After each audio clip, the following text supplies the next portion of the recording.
Direction le Cameroun, l'ancien ministre des Transports Edgar Alain Mebengo pleure à chaudes larmes devant le tribunal criminel spécial. Voici les détails. Mais avant de commencer, abonnez-vous à la chaîne et activez la cloche de notification.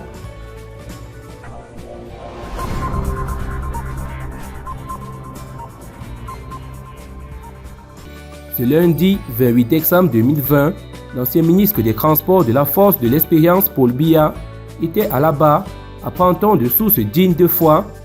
Et revoici Mebengo.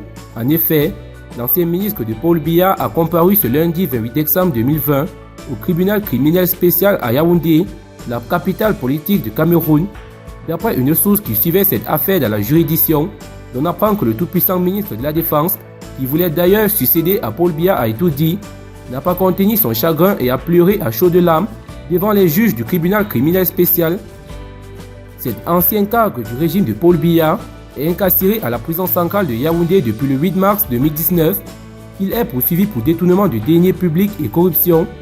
D'ailleurs, ce lundi, il était aux côtés de ses autres co-accusés, notamment son épouse Bernadette Mebengo, Bangé Maxime, Boutou Eli Ghislain et Meignier Victor.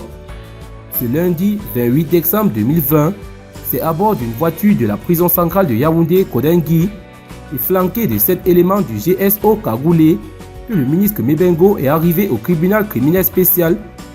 Notre source explique qu'à son arrivée dans cette juridiction spéciale, il affichait une fière allure. Ce n'est seulement au moment de prendre la parole dans le prétoire qu'il a fondu en larmes. Il a aussi affirmé qu'il n'a rien à voir avec les faits qui lui sont reprochés et donc il est incarcéré pour le besoin de la cause à Kodengui. À côté des faits cités plus haut, Yaoundé soupçonne de détournement et de surfacturation l'ancien ministre. Ceci dans les opérations d'achat de matériel militaire auprès de Markforce. C'est un fournisseur français de matériel de sécurité. Les faits ont lieu au moment où il était encore le ministre de la Défense au Cameroun.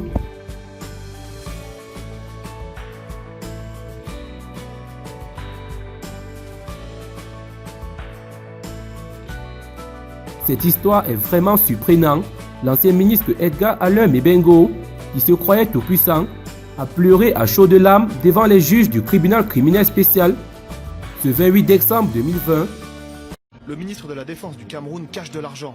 Sa femme a essayé de tout brûler avant l'arrivée de la police. Une pile de billets retrouvée chez un ministre camerounais? On va vérifier.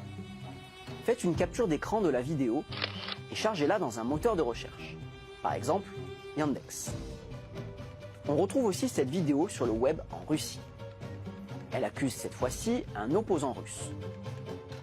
Et également sur WhatsApp, où la vidéo accuse cette fois-ci un sénateur haïtien de corruption. Alors, d'où vient cette vidéo? Eh bien, c'est encore l'œuvre d'un artiste. Il s'appelle Alejandro Monge. Il est espagnol et il va vous expliquer de quoi il s'agit. Esta es la famosa escultura de la discordia y es una escultura, como podéis ver, bastante grande y está hecha toda de papel, resina y madera.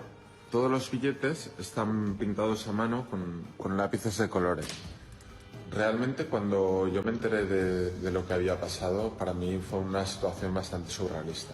Al final ya me ha resultado hasta gracioso, ¿no? Porque, digamos, esta historia le da más razón de ser a esta escultura. El objetivo de esta escultura realmente es hacer reflexionar al espectador sobre el valor que el dinero y el significado que el dinero tiene hoy en día en la sociedad en la que vivimos. Vous voyez, l'art, ça inspire même ceux qui diffusent de fausses informations. Si une vidéo circule dans plusieurs contextes, accusant plusieurs personnes différentes, méfiez-vous de ces informations. Comme d'habitude, pensez toujours à vérifier avant de partager.